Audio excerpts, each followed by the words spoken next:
బయట చేసినా కనపడుతుంది కానీ లోపల జరిగింది చూడట్లేదు కదా. ఇప్పుడు ఉదాహరణకి నీకు హోటల్కి వెళ్ళి మంచి బోండాలు ఏవో తినాలనిపించింది అనుకోండి, తిన్నాక విరోచనాలు పట్టుకున్నాయి, తెలుసు తింటే విరోచనాలు అయిపోయింది, అయినా సరే వీళ్ళు వెళ్ళి బోండాలు తినొచ్చారు.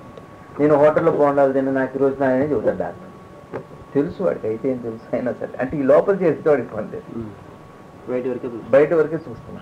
దాన్ని అర్థం చేసుకుంటే నాకు కాదని చెప్పి ఈ కష్టం రాదు కదా. ఈ చర్యను విమర్శించేది ఎందుకు కారణం, నువ్వే కారణం, నీకు తెలుసు ఆ విషయం, దాన్ని విమర్శించకూడదు, వెంటనే బయటకే చెబుతుంటాడు, తప్పించుకునే మార్గం అందులో తన పాత్రను తప్పించేది. అంతేగా మరి తెలిసి మనం ఎన్ని చేస్తున్నాం చెప్పండి. లోపల చేరి వాళ్ళ బయట పని జరుగుతుంది కానీ బయట పని దాని అంతా అది ఎట్లా చేసుకుంటుంది, అన్నీ తెలుసుకుంటాం. నిద్రపోతాం, ఏం లేదు రాలేదు, వచ్చినవి రాదు, అక్కడికి పోయాకేమో రాయం తప్పుతాం, తప్పాకేమో చదువు అప్పుడేమో తప్పే అనవసరంగా తప్పే బాధపడతాం. తప్పిన చర్యగా బాధపడుతున్నాడు కానీ అసలు ఎందుకు కారణం వెతకడే, లోపల చర్య కారణం వెతకడే. ఆయన మొత్తం లోపల మనసుకు సంబంధించింది చెబుతాడు.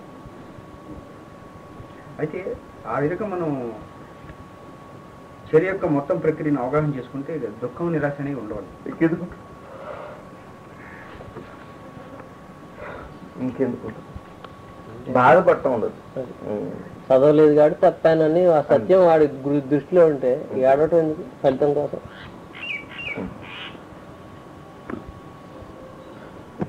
ఏం చేయాలని ఆలోచిస్తాడు. రాముడు అదే చేశాడు.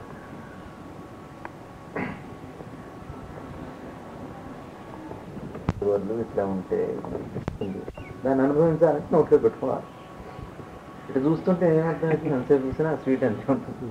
దాని గురించి ఎంత వర్ణం చేసుకున్నా ఎక్కడ అది తినేటప్పుడు ఆలోచన అక్కర్లేదు.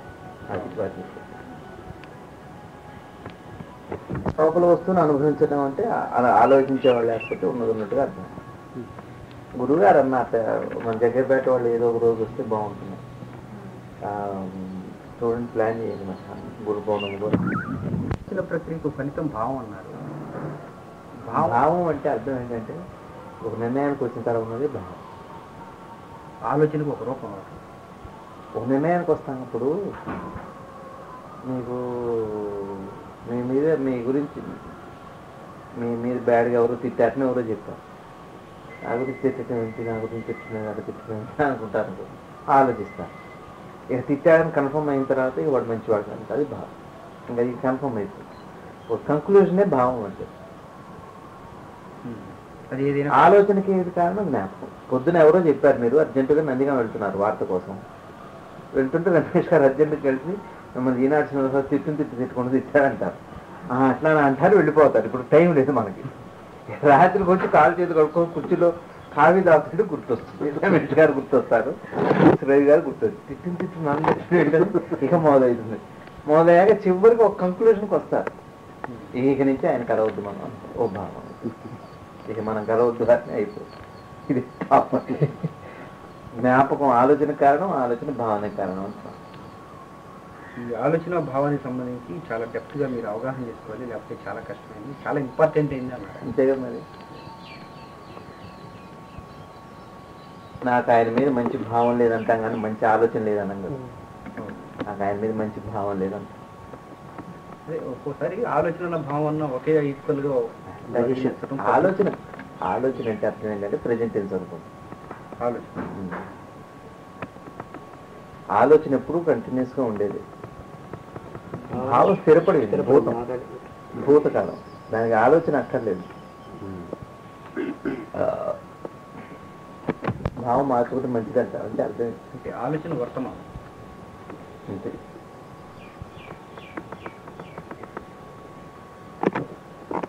అంతా అది ఒక ఆలోచనే కానీ స్థిరపడ్డ ఆలోచనే భావం. అది ఆలోచన అది కూడా కానీ స్థిరపడ్డ ఆలోచన భావం.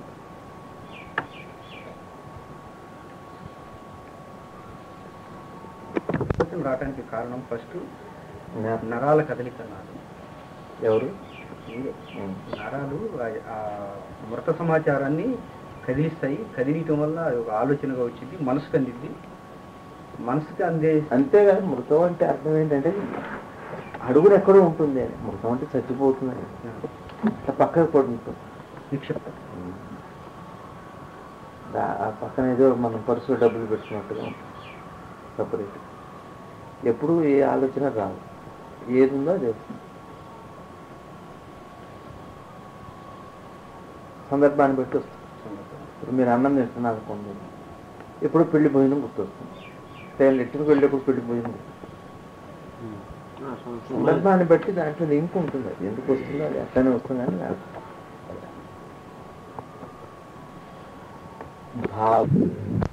భావంలో నుంచి వచ్చింది. భావం ఏర్పడటం, భావము అంటే ఏర్పడినది. అంటే అది సత్యం కావచ్చు, అసత్యమైన కావచ్చు. మంచి భావన చెడ్డ భావన అని ఉంది కదా.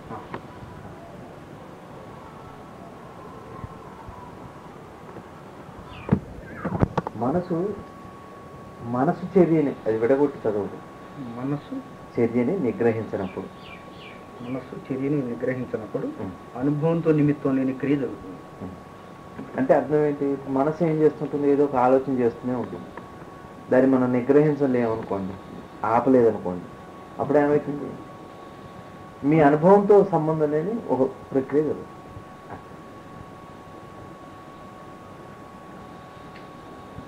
అంటే మనసు చర్య నిగ్రహించగలిగితే అది అనుభవంగా మారుతుంది. అంతేగా?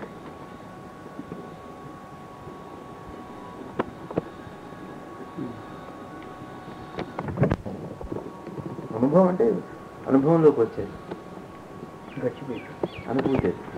అనుభవం అంటే అనుభవంలోకి వచ్చేది, వర్తమానం. అంటే ఆలోచన. తను అంటే అర్థం ఏంటి? స్పృహ ఉంది కాదు, ఉన్న స్థితి అంటే ఆత్మ. ఏమిటి అడ్డుగా ఉన్నంటే ఆలోచనే. ఆలోచన, జ్ఞానం, ఇదంతా.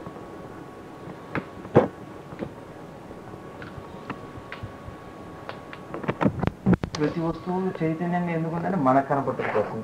లేదా దాని గురించి అర్థం ఏంటప్పుడు అసలు మనసు ఎందుకు, ఆత్మ ఎందుకు, మనకెందుకు అంటే ఎందుకంటే అది ఉందని తెలుసుకున్న రోజున ఆగడానికి వేరే ఏంటి. ఈ సృష్టిలో కనపడే ప్రతి వస్తువు అనుకున్నది అది. అది ఏదైనా కానీ, జడం కానీ, చైతన్య వస్తువు కానీ, ఏదైనా శూన్యంగానూ ఉండొచ్చు, స్థూలంగానూ ఉండొచ్చు. చైతన్యం శూన్యంగానూ ఉంటుంది, చైతన్యంగా స్థూలంగానూ ఉంటుంది. స్థూలంగా మారేది ఎందుకోసం అంటే మనం కనుక్కోవడానికి. ఇప్పుడు బాటిల్ ఉంది, ప్లాస్టిక్ బాటిల్గా ఎందుకు ఉండాలి?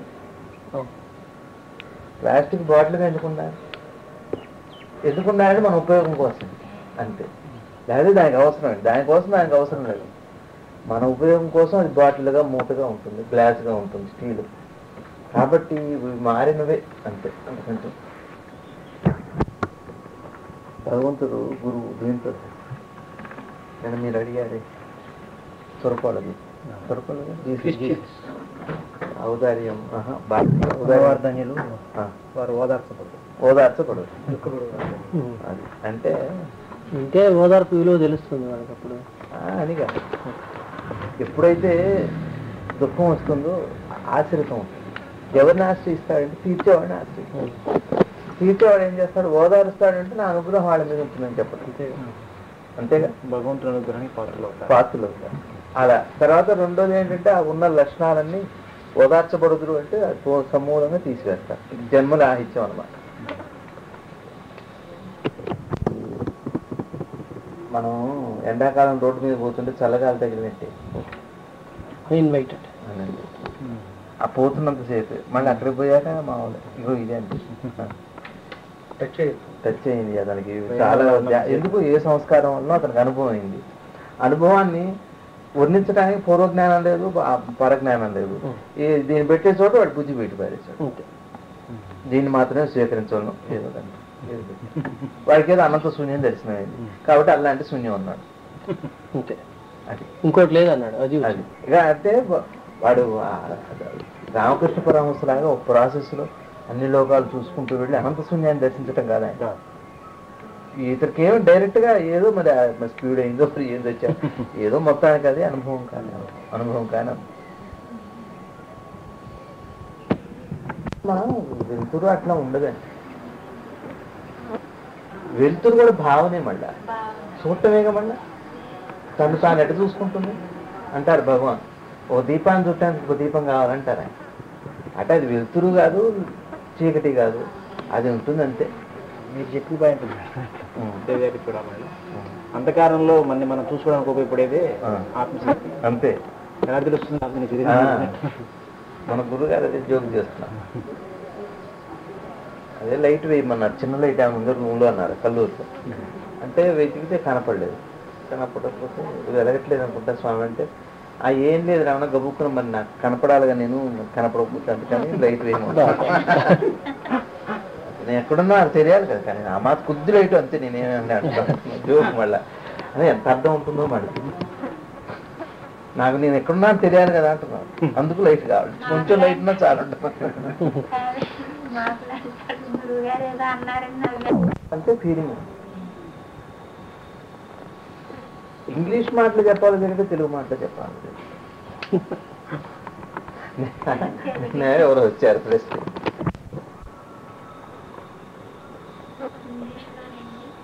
ఇంగ్లీష్లో అంటే కాన్షియస్ అంటే అదే తెలవటం అంటే ఏమిటన్నది అదే. అది ఆ గ్యాప్ ఉంటుందండి ఈ భాషలో, ఈ ఒక్కదానికే. నేను చెప్పేది నీకు తెలియట్లేదు అంటే అది వేరు. మరి ఇక్కడ ఈ తెలియటం నేను తెలియటం ఏమిటి అది అన్నది ఎట్లా చెబుతాం మనం? వివరణ ఏముందానికి? వివరణ లేదు. ఒకసారన్నా కనీసం జీవితంలో ఒక మోటార్ సైకిల్ ఎక్కాలనుకుంటాం, కోరిక పెద్దగా బాధించదు, తీరిన తీరదని. ఎట్టయినా సరే నేను మోటార్ సైకిల్ ఎక్కి తీరుతాను అది సంకల్పం. కోరిక తీవ్రం అయితే సంకల్పంగా మారుతుంది,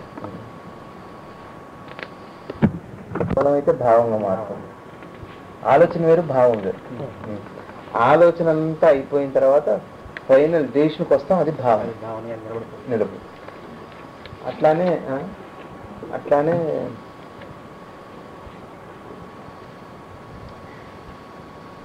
కోరిక అది కర్తవ్యం.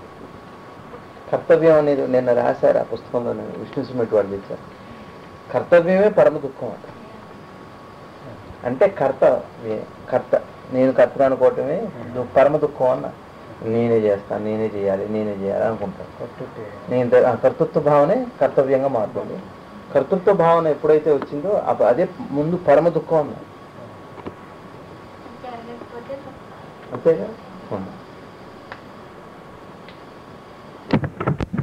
గుండు చేయించుకుంటాం, దువ్విని తీస్తాం మాట. ఒక 10 రోజుల పాటు అది ఒక గొడవ. గుండు చేయించుకున్నాక దువ్విని తీస్తాం. దువ్వినే నడుస్తుంది. ముందు చూసుకొని ఒకసారి మీకు చుట్టూ తర్వాత చూస్తా, నిజమే కదా అని వెళ్ళిపోతాడు. అట్లా అనమాట. అనేక జన్మలు శరీరంతో అలవాటు పడకుండా నేను శరీరం కాదంటే ఎట్ట కుదురుతుంది, కోరిక వద్దనంటే ఎట్లా? అది పోదు. అది పోవాలంటే మళ్ళీ కొన్ని జన్మలు మళ్ళీ ఇంత ప్రయత్నం చేయాలి. ఈ జన్మలో సపోజు ఒక అతనికి 80% కాము అనుకోండి, అంటే 20% తగ్గింది ఈ జన్మలో. వచ్చే జన్మకి అది 60కి అవుతుంది. ఇంకో జన్మకి చిన్నగా తగ్గించుకుంటుంటే ఒకరోజు కామం పూర్తిగా పోతుంది. వాడు ఆ జన్మలో యోగ్యం మారిపోతాడు. అంచనా లేదు. దృఢమైన మనసు ఉన్నవాడైతే, సత్వగుణం ఉండి దృఢమైన మనసు ఉంటే వాటిని అనిచ్చి ఈ జన్మలో దాడతాడు. అది వాడి కెపాసిటీ, వాడి అదృష్టం, గురుబలం ఏవో ఉంటాయి. ఎంతో కష్టం అది గురుబలమే. కానీ గురువు వేరు పెట్టేటట్టు ప్రయత్నం చేయడానికి అవకాశం. అంటే ఆ గురువు అట్లా ప్రయత్నం చేయాలంటే అంత సేవ చేసి ఉండాలి. కోరటం కాదు, అంత కోరుకొని ఆయన సేవ చేయాలి. బాగా విపరీతమైన సేవ. గురువుని నేను ఇది నాకు చేత కావట్లేదు కానీ నేను వదిలిపెట్టిన ఇది ఇచ్చేంత వరకు అనే పట్టుదలతో సేవ చేస్తే అప్పుడు తీస్తాడు. ఎందుకు అంటే ఈ తపంలో అది నశిస్తుంది. మళ్ళీ అక్కడ కూడా వీటి ప్రయత్నం. ఆ గురువు ఒక టచ్ ఇస్తాడు, పోతుంది. అలా కాకుండా నేను ఇక్కడ ఇంట్లో ఉంటాను, నేను మామూలు మెడిటేషన్ ప్రాక్టీస్ చేస్తుంటాను, మీరు నాకు అన్నీ తీసేయండి నేను చేసుకో వచ్చినప్పుడే పోతున్నాను. అంతేగాని ప్రతి వాడికి సంస్కరించే పాట అయితే ఈ పాటికి మసీదు ఎప్పుడో కూల్చి గుడి కట్టేవాళ్ళు. ఇంతమంది స్వాములు తక్కువయ్యారు మనకి ఇండియాలో.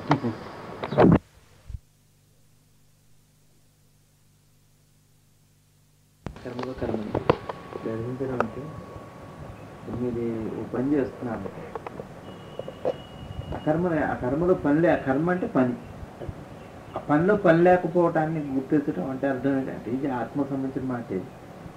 అంటే అందులో ఏం లేదు, నాకేం అంటే లేదు, ఎట్లా పోయేది కర్మకి ఏం వండుతుంది చెప్పండి యాక్చువల్గా. ఉదాహరణకి మీకు నవ్వు సంతోషం కలిగింది, ఏం జరిగింది పరిణామం ఏంటి?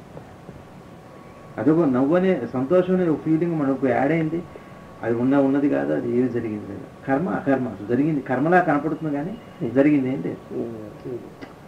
ఉదాహరణకి ఇప్పుడు మీరు వచ్చారు, నాకు బాగుండలేదండి, ఉద్యోగం లేదండి, నేను చెబుతాను ఆగస్ట్ నుంచి మీకు ఉద్యోగం వస్తుంది. ఉద్యోగం వచ్చిందన్నంత సంతోషం వెళ్ళిపోతుంది, స్నానం జరిగింది, ఫీలింగే ఓహో వచ్చినంత సంతోషం. పని అవ్వపోయినా అది అంటారు అట్లా అనమాట. మరి పని అయినప్పుడు కూడా అంతే అవుతుంది. పని అయినప్పుడు ఇప్పుడు సపోజ్ ఈ 3 నెలలు అయినా కూడా అదే. ఇప్పుడు నేను 3 నెలల తర్వాత మీకు జాబ్ వస్తున్నాను, ఆనందం వచ్చింది. జాబ్ అయితే రాలేదు, పని జరిగినట్ట జరగనట్ట జరిగిన తర్వాత వచ్చే ఆనందం కూడా ఇలాగే ఉంటుంది. కాదు కదా. ఈ 3 నెలలు నన్ను అడగకపోయినా ఉన్నదే అంతే కదా, జరగాల్సి వచ్చేది వస్తుంది. స్కానింగ్ లో అబ్బాయి పుడతాను, స్కానింగ్ లో అబ్బాయి పుడతాను, ఏం కనపడదు పెట్టండి. కాబట్టి 3 నెలలు నన్ను అడగటం వల్ల మీరు మనసు ఓపిక పట్టుకుంటున్నారు. కర్మ జరిగినట్టే ఉంది కానీ ఆ కర్మే. కానీ మీరు 3 నెలలు ఓపిక పట్టినా కూడా జరిగేది అదే. ఎట్లాగో 3 నెలల తర్వాత జాబ్ వస్తుంది సార్, ఊరికి చెబుతున్నాను, బెస్ట్ ఎగ్జాంపుల్ లాగా అనిపించింది. ఆ కర్మ ఏమవుతుంది? ఆ కర్మలో కర్మ ఏమిటి? ఆ కర్మలో కర్మ ఏమిటంటే ఎప్పుడైతే ఇట్లా బ్లాంక్ అయిపోతుందో ఆ జరిగే స్థితి కర్మగా మారుతుంది. అంటే అనుభవించడం, బ్లిస్ని ఎంజాయ్ చేయటం కర్మగా మారుతుంది. అది ఆ కర్మలో కర్మ, ఇది కర్మలో కర్మ. అసలు ఆ అనుభవం అది, ఆ కర్మే ఉత్తమమైన కర్మ కాదు, అల్టిమేట్ కర్మలో జరిగే కర్మే. దానికోసం దీన్ని ఆచరిస్తాను. కర్మలో ఆ కర్మను ఆచరిస్తే పేషెంట్ చెప్పండి డాక్టర్ నేను చెబుతాను నిద్రపోతున్నామని చెప్పలేడు. వాడున్నట్టు వాడు వచ్చి తెలిసాక అవునండి డాక్టర్ నాకు కడుపు నొప్పి అంటాడు. వాడున్నట్టు వాడికి తెలిస్తేనే వాడి నొప్పి కూడా వాడికి తెలుస్తుంది. నిద్రలో వాడున్నట్టు వాడికి తెలియకపోయినా వాడైతే అక్కడే ఉన్నాడు, కానీ వాడున్నట్టు వాడికి తెలియదు కాబట్టి కడుపు నొప్పి కూడా తెలియట్లేదు. వాడున్నట్టు వాడికి తెలియట్లేదు కాబట్టి కడుపు నొప్పి కూడా తెలియదు. వాడున్నట్టు వాడికి తెలియదు, భగవంతుడు కూడా తెలియదు, రెండో వస్తువు కాబట్టి. కాబట్టి ఫస్ట్ తెలియటం అనేది వాడున్నట్టు వాడికి తెలిస్తే అన్ని తెలుస్తున్నాయి. కాబట్టి వాడున్నట్టు వాడు ఉండటమే ఈశ్వరుడుగా ఉంటాం. ఇంకా కొత్తగా దానికి జ్ఞానంతో పని లేదు, అది ఎవరు నేర్పేది కాదు, ఎవరు చెప్తే. పిల్లవాడికి నాన్న నువ్వు ఉన్నావు, నువ్వు పుట్టావని చెబుతున్నాను చెప్పారు. గాఢ నిద్రలో శూన్య స్థితి అంటే అదే ఆత్మ అన్నారు కదా, అప్పుడు అదే అంటున్నారు కాదని. అప్పుడు మనం ఆ గాఢ నిద్రలో నన్ను నేను అనేది తెలవదు, ఎవరికి తెలియపోవడం గురించి కాదు మీరు మళ్ళీ రాంగ్ లో వెళ్ళిపోతున్నాం. నిద్రలో మీకు తెలియటం తెలియపోవడం గురించి ప్రశ్న కాదు. తెలియట్లేదు నిద్రలు తెలుస్తాం కానీ నిద్రలో దాన్నే తీసుకుందాం. యువతలకు వచ్చాకనే మాట్లాడదు. నిద్రలో తెలియట్లేదు వదిలిపెట్టేసి, ఇక ఆ సబ్జెక్ట్ కాదు. నిద్రలో మీకు తెలియట్లేదు కాబట్టి మీకు ఏమీ తెలియట్లేదు. నిద్ర లేచాక మీకు తెలుస్తుంది, మీరు తెలుస్తున్నారు కాబట్టి మీరేమిటో మీకు తెలుస్తుంది కాబట్టి మీకున్నవేంటో మీకు తెలుస్తుంది. దేవుడు కానీ దయ్యం కానీ జ్ఞానం కానీ అన్ని ఆయన కదా. ఫస్ట్ మీరున్నట్టు మీకు తెలిస్తే మీకేమి ఉన్నాయో మీకు తెలుస్తాయి, మీ డౌట్స్ ఏమిటి అవి. నిద్రలో మీరుంటే మీకు తెలియట్లేదు కాబట్టి మీకు ఏమి లేదు, అది వదిలిపెడతాం మీకు ఆ సబ్జెక్టు. కానీ కంపారిజన్కి యువతలకు వస్తాయి, ఇట్లా మనం చేసుకుంటూ వెళ్తే. కాబట్టి మనం ఉన్నట్టు మనకు తెలుస్తున్నాం కాబట్టి ఈ తెలిసిన తర్వాత ఇంకా తెలియవలసింది లేదంటున్నాను భగవాన్. ఇది ఎవరు చెప్పేది కూడా. పిల్లాడు పుట్టాడు, పుట్టిన పిల్లాడికి నాన్న నువ్వు పుట్టావా చెప్పగల వాడు ఉన్నట్టు వాడికే తెలుస్తుంది. నువ్వు ఏడవాలి నాన్న, నువ్వు ఉన్నావు నీకు తెలియదు, నువ్వు రావుగా నువ్వు ఉన్నావు కాబట్టి నువ్వు ఏడవాలి అంటున్నావు. మనం వాడున్నాడు వాడికి తెలుసు, వాడే ఏడుస్తున్నాడు కదా. అదే కాకపోతే నిద్రలో అది ఉన్నట్టు దానికి తెలియదు, మనకు తెలియదు, తెలియకపోతే పడిపోయింది, అది వదిలిపెట్టేద్దాం. ఆ సబ్జెక్ట్ వేరే, ఈ సబ్జెక్ట్ వేరే. కోర్సులో ఇది భగవాన్ భాషలు రాండానే అవుతున్నట్టు ఇంత గందరగోళం లేకుండా సూక్ష్మం చేసి పారేస్తున్నాం. సబ్జెక్ట్ అదే కానీ ఉదాహరణ సంబంధం లేదు, అవే మాటలు నిద్రదే చెబుతున్నారు కానీ తేడా చెప్పలేవాడు. పోయిన వారంది ఈ వారంది 47వ పేజీ 49వ పేజీ రెండు చదివిద్దా. నువ్వు ఇట్లున్నావు రేపు అట్లున్నావు అని అనుకోవద్దు, ఉన్నదిగా ఉన్నట్టుగా ఉంటుంది, నువ్వు అయ్యేది లేదు మారేది లేదు. భగవాన్ చాలా స్పష్టంగా చెప్పారు, బాగా కలిసిందన్నమాట.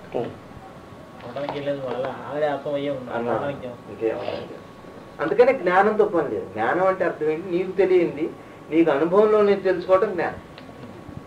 నీకు తెలుస్తున్న దానికి తెలుసుకోవడానికి అంటే అప్పుడు జ్ఞానంతో పని లేదు, అజ్ఞానంతో కూడా పని లేదు. అంటే జ్ఞానం అజ్ఞానం అంటే ఇప్పుడు రోగం ఉంటే కదా జబ్బుగా మందు కావాలి. పేరు కావాలి, రోగం ఉంటేనే పేరు పెట్టాలి. దానికి సార్స్ అని కొత్తగా పెట్టాం, సివియర్ సిండ్రోమ్. జబ్బు కాదు పేరు పెట్టారు, జబ్బే లేదు పేరు ముందే పెట్టారు సార్స్ అని. అదే దాని గుణాలు తెలవబట్టే దానికి ఏదో కాబట్టి జబ్బు ఉంది కాబట్టి పేరుంది కాబట్టి మందు. ఇక్కడ అంటే ఈ పేరు పెట్టారంటే దానికి నామం జ్ఞానం. ఇక్కడ పేరే అక్కర్లేదు, ఉన్నది కాబట్టి పేరు అక్కర్లేదు. అంటే అంతే ఆత్మ అందాలి అయిపోయింది. జ్ఞాన నివృత్తి కోసమే జ్ఞానం విశేషం. భాష అంతా మనం దీంట్లో బలపడటానికి భగవాన్ ఏం చేస్తారు, బలం చేస్తున్నారు. నువ్వు భగవంతుడే అని చెప్తున్నారు అనుకోండి. ఉంటేనే వాసన ఉంది,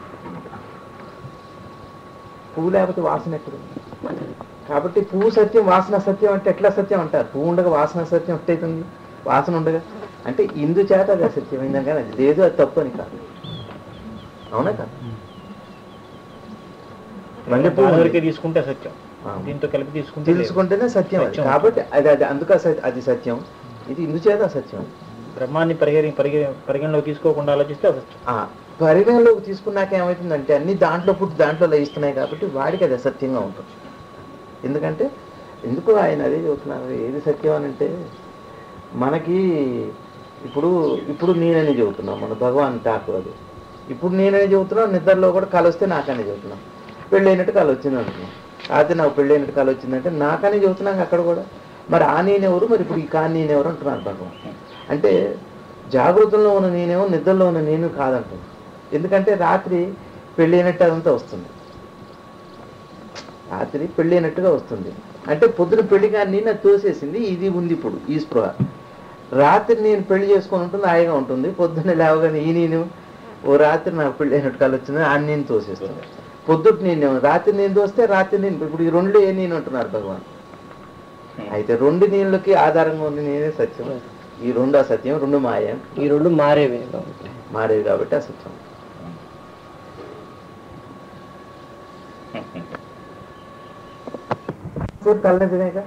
మరి పొద్దున ఎందుకు తప్పు అంటున్నావు? నాదే అనుభవం, మరి ఆ అనుభవంతోనే ఉండొచ్చుగా, కాదులే అంటున్నావు, దీన్ని తప్పు అంటున్నావు. పోనీ ఈ అనుభవంతో పొద్దున పుట్టి ఉంటా అంటే రాత్రి పుట్టి ఈ అనుభవంతో ఉంటున్నా, మళ్ళీ ఇంకో కొత్త నేను వస్తుంది. అంటే రెండు మాయ కల్పితమైన నేనులే అంటున్నాను, రెండో సత్యం. కానీ నువ్వే సత్యం. ఈ కలగంటుకున్నాను నేను, ఈ దాన్ని నేను, అదే పరబ్రహ్మ ఉన్నా. కళకి జాగృతం అసత్యం అయితే జాగృతానికి కళ సత్యం. అందుకని జగన్ మిథ్య బ్రహ్మ సత్యం అనేది అయితే రెండింటికి సాక్షిగా ఉండాలి, వాడే బ్రహ్మ, వాడే సత్యం. అందుకని ఈ రెండు అసత్యం. జాగ్రత్త స్వప్నావస్థ రెండు అసత్యం. అంతేగా మీరే అంటున్నారుగా మాట, మనమనే మాటేగా. పొద్దున పూటేమో వాడికి పెళ్లి కాలే, పిల్లలు లేరు. రాత్రి పెళ్ళైంది, పిల్లలు. ఎంత స్పృహలో ఉంటాయంటే నిజమే అనుకుంటున్నాను. ఈ ఉపమానం అద్భుతంగా సరిపోతుంది ఆ సెంటెన్స్ కి. బ్రహ్మ సత్యం జగన్ మిథ్యాన్ని వాక్యానికి. కళలో ఉన్నప్పుడు ఇది అసత్యం తేలుతుంది, మెలకు వచ్చిన తర్వాత కళ అసత్యం తేలుతుంది. సో వయసు వరుస రెండు అసత్యాలు, అంతే కదా, కలిసి రెండు అసత్యాలు మనకి. మళ్ళీ ఇంకెవరూ చెప్పగలరు, మనమే చెప్పొచ్చు. మరి రాత్రి ఆ నేనికేమో పెళ్ళయింది, మరి ఇప్పుడేమో కాదంటున్నా. మరి అప్పుడు అనుకోలేదు, అప్పుడు అనుకోను. మనం అప్పుడు అనుభవిస్తూనే ఉంటాం. మంచి కార్లో తిరిగినట్టు వస్తాం, ఫ్లైట్లో తిరిగినట్టు వస్తాం. అసలు ఎప్పుడు హెలికాప్టర్ ఎక్కినట్టు వస్తుంది. ఏంటి విచిత్రంగా. రాత్రి నేను హెలికాప్టర్ ఎక్కా మద్రాసు పోయినట్టు వచ్చింది అంటాడు. ఎప్పుడు నువ్వెప్పుడు పోయావరా మద్రాసు? అప్పుడు అది సత్యమేనండి. లేచాక ఇక్కడే ఉన్నాగా ఒకటి అంటాడు. అందుకని ఎప్పుడైతే క్లాష్ ఉందో అది సత్యమే.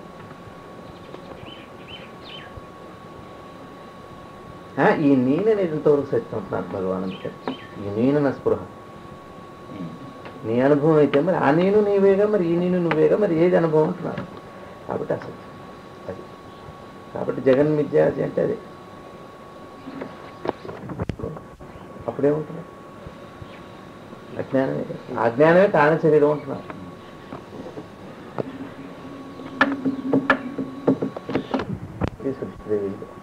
ఒక ఎరుకని మనం ఆ మనసు అనే పదార్థాన్ని, చిత్తాన్ని నిరోధించగలిగితే అప్పుడు ఇది కూడా జరుగుతుంది.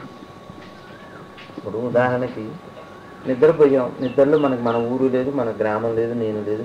అంటే దాని అర్థం ఏంటి? మనం ఉన్నాం కానీ అవి లేవు. అదే స్థితిని మనం జాగ్రత్తలో కూడా చేసుకోగలిగితే అప్పుడు ఇవన్నీ ఉన్నట్ట లేనట్టప్పుడు లేనట్టు. అది. వాడున్నాడు కానీ వాడి మనసులో అవి లేవు అంటే జగన్ మిథ్య బ్రహ్మ సత్యం అంటే అది ఉన్నది ఇవి పోయినాయి.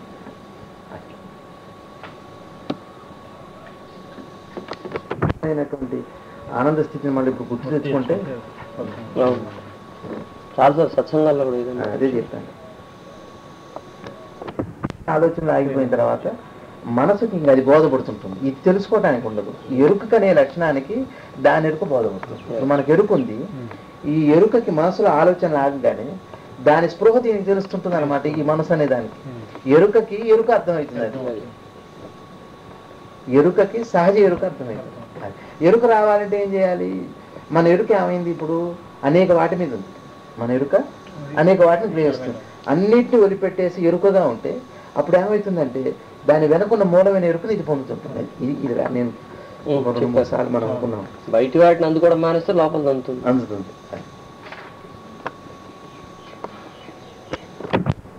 మన జ్ఞాపకం ఉంటుంది. అందుకని నిద్రలో మనం ఉండట్లేదు కాబట్టి మన జ్ఞాపకాలు లేదు. కానీ మన జ్ఞాపకానికి ఎవరు ఆధారం? మనమే ఆధారం. అది వీడే జీవుడు. జ్ఞాపకాలు ఉంటే జీవుడు, లేకపోతే వాడు దేవుడు. అంతేకాని భగవాన్ నిద్రపోతున్నప్పుడు వాడు భగవంతుడే అన్న దేవుడే. అది కూడా అట్లానే స్మృతిగా ఉంటుంది, బాగా లోతుగా ఉంటుంది. ఇప్పుడు మీరెవరో మీకు తెలుసు, ఈ స్మృతి అంటే నాకు 2 పిల్లలు ఉన్నారు, నా పేరు పలానా బాణాడా అన్నీ తెలుసు. అలానే ఇప్పుడు ఇది ఎట్లా తెలుస్తుందో అది కూడా ఒక ఎరుకేగా స్మృతి. ఆ స్మృతిని టచ్ చేస్తే మీరు ఆ ఎరుకలో ఉంటారు. మీ ఇల్లు, మీ ఊరు మొత్తం తెలిసిపోతుంది, అడ్రస్, భాష, మళ్ళీ ఆ స్మృతి అంతా వచ్చేస్తుంది. పసిపిల్లవాడు ఉన్నాడు, వాడి మనసు ఉందా? ఎందుకుండదు? ఆలోచన లేదు వాడికి. లేవక్కర్లే. మనసు అంటే కేవలం ఆలోచన అనుకుంటున్నాం. అన్నవారికి ఇచ్చేది కూడా మనసేట, మనం గుండె కొట్టుకొట్టుని చేసేది కూడా మనసేట. అంటే మనసు మనకు తెలియకుండా చేసే పనులు చాలా ఉన్నాయి. మనం అంటే ఆలోచన అనుకుంటున్నాం, మనసు విశాలమైనట్టున్నారు. నిద్రపోతున్నాం, మీకు ఈ దోమ కొట్టింది, కొడితే ఇట్టు కొట్టుకుంటాను. మనం మీకు తెలిసి కొట్టుకుంటానో తెలియ కొట్టుకుంటాను. మరి కొట్టింది ఎవరు? మరి మనసు చేసే పని అది. కాబట్టి మనసు అంటే వికసించని మనసు ఉంది వాడికి. మనకి వికసించిన మనసు ఉంది. లేదా పలుకుతాడు వాడు, ఇటు తిప్పేస్తే అటు చూస్తున్నాడు వాడు. ఆలోచనల సముదాయమే మనస్సు అన్నారు. కూడా ఆలోచన రాకపోయినా మనసు ఉంది. ఆలోచనకి సమాహితమైన మనసు ఎందుకు కాకూడదు? ఆలోచనకి సమాహితం అవుతున్న మనసు అది. పువ్వుగా తయారవబోయే మొగ్గ ఆలోచన సమూహం ఇప్పుడు మన మనసు అంటున్నాం, చిత్తం అంటున్నాం. అలాగాక ఆలోచన ఇంకా వాడికి చేరట్లేదు కదా. అవన్నీ చేయటానికి మనసు అంటూ ఒకటి ఉండాలిగా. అది అది అది ఉంటుంది ఎప్పటికీ. అమ్మో, లేకపోతే అసలు మన ప్రజ్ఞలో ఉండదు కూడా. ఇప్పుడు ఆత్మ అనేది ఏదైతే ఉందో, ఇప్పుడు నువ్వు అన్న ఇప్పుడు చేయి దోమ కుట్టగానే నిద్రలో కూడా ఇట్లా అంట, నిద్రలో కూడా ఆటోమేటిక్గా వస్తుంది, కొంత వస్తుంది అనుకుంటాను. నాకు తెలియదు, వాడిని ఏమన్నా చూసా ఇట్లా గోగుతుంటాడు నిద్ర. అదే మరి అంతే. అది గోగించేది మనసా ఆత్మ? మనసే. ఒకటి ఏంటంటే ఇప్పుడు మనం ఉన్నాం బాబు, మీరు ఇటు వచ్చారు, చేలో పని చేసుకునేవాడు ఉన్నాడుగా, విమానం ఉన్నాడు, దాని పనివాడు ఉన్నాడు. అట్లానే ఆత్మ ఉంటుంది కదా, దాని చైతన్యం శరీరంతో వ్యాపించింది. దాని కిరణాలు అనమాట. మనసు అంటే ఏంటి? దాని కిరణం. ఆ కిరణం పని ఏంటంటే ఫంక్షనింగ్, అది పని చేస్తుంది, చేస్తూనే ఉంటుంది.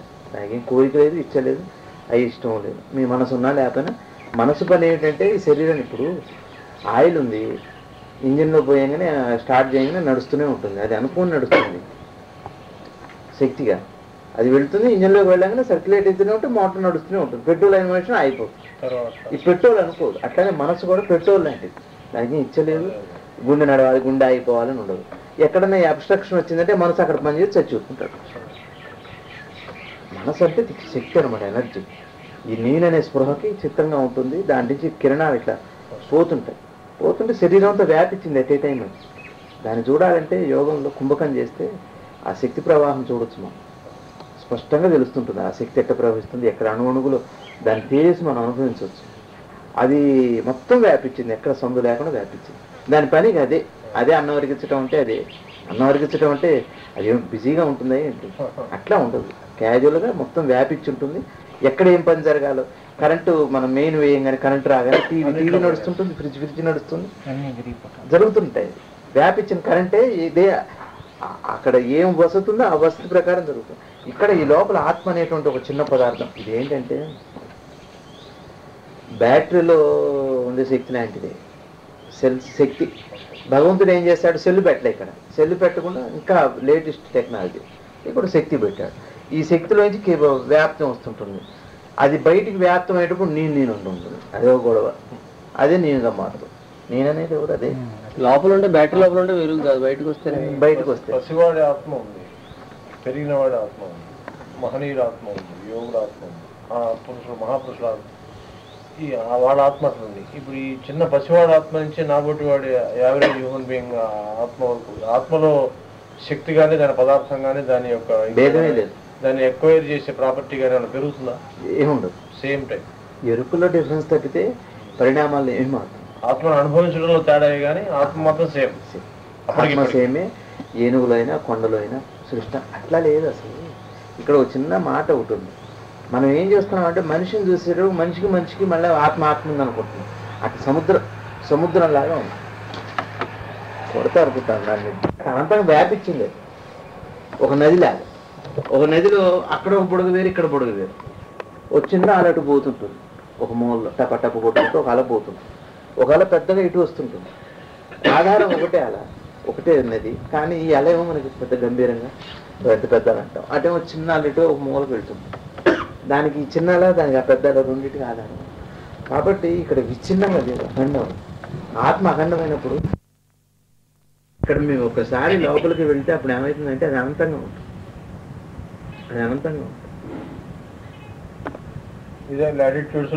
వినపడే సౌండ్ కూడా ఈ లోపల ఆకాశంలోంచి ఆకాశంలోంచి ప్రాణశక్తి బయటకు వస్తుంది. ఆ బయటకు వస్తున్నప్పుడు ఒక శబ్దం పుడుతుంది. ఆ శబ్దమే ఇప్పుడే సైలెన్స్ శబ్దం. ఇక్కడ కూడా అంతే. అదంట చెబుతున్నాను. అక్కడ లోపల ఎట్లా ఉంటుందంటే ఆ శూన్యమైన ఆకాశం ఉంటుంది. ఆకాశం అంటే శూన్యమని కాదు, ఆధారమైందంటే అక్కడ అందులోంచి జీవని శబ్దం వస్తుంటుంది. అంటే ఏంటంటే ప్రాణశక్తి బయటకు వస్తుంది. దాని లక్షణం అదిగా. సముద్రం గంభీరటను గంభీరత శబ్దంగా ఉంటుందంట. సముద్రానికి శబ్దం ఏంటి? గంభీరత శబ్దం. అక్కడ ఆ శూన్యానికి లోంచి ఈ ప్రాణశక్తి విస్తృతంగా వ్యాపించి ఉంటుంది. రెండు కలిసే ఉంటాయి. అది శబ్దంగా ఉంటుంది. అదే ఉంటుంది. మీరు జాగ్రత్తగా అబ్జర్వ్ చేస్తే నేను ఒకటి గమనించాను. ఇప్పుడు నేను మాట్లాడుతున్నా, మీరు వింటున్నారు. క్లియర్గా డిఫరెన్స్ తెలుస్తుంది. నేను మాట్లాడుతున్నా, మీరు వింటున్నారు. కానీ నేను మీలోంచే మాట్లాడుతున్నాను. మీరు వింటే తెలుస్తుంది. ఎంత జాగ్రత్తగా వింటే. పొద్దున కుక్కర్ శబ్దం వచ్చింది, నేను పూజ చేసుకున్నాను. జాగ్రత్తగా విన్నా. ఇక్కడి నుంచే ఉంది కుక్కర్ ఇక్కడే ఉంది. అట్లా ఉంది. మీరు విన్నా, మాట్లాడినా, చూసినా మొత్తం అక్కడే ఉంది. అంటే మనకి భిన్నంగా ఏ వస్తువు లేదు. అది ఇంకా డెవలప్ అయితే అది అద్భుతాలు ఉంటాయి. డెవలప్ జాగ్రత్తగా ఎవరిని పిలుస్తున్నప్పుడు వింటే కూడా ఇక్కడి నుంచే పిలుస్తున్నాను. రమేష్ గారు అవునన్నారు, ఇక్కడి నుంచే అవునన్నారు. ఇప్పుడు అన్నారు చెబుతున్న విషయం చెబుతున్నా. స్వామి చెప్పిన మాట అనుభవంలోకి వచ్చిన రోజున చూడటం కూడా అంతేనా? ఏదైనా అక్కడ పంచేంద్రియాలకు దొరికి ఏదైనా అక్కడ దొరకాలి. అన్న తెలుస్తుంది. ఇక్కడే పిలుస్తున్నాడు. మీ గొంతు ఇక్కడే ఉంది. అయితే మనకేమైందంటే మీరు విడి నేను విడి అనుకోవటం చేత మీ మాట విడిగా ఉంది. అసలు అసలు ఏమేం లేదు. లేటెస్ట్ డీటీ సిస్టంలో మాట ఒక చోట ఉంటుంది. చెవును గొంతు ఎన్ని ఉన్నాయి. గొంతు ఉంది, పాటే కాదు గొంతుంది అక్కడ.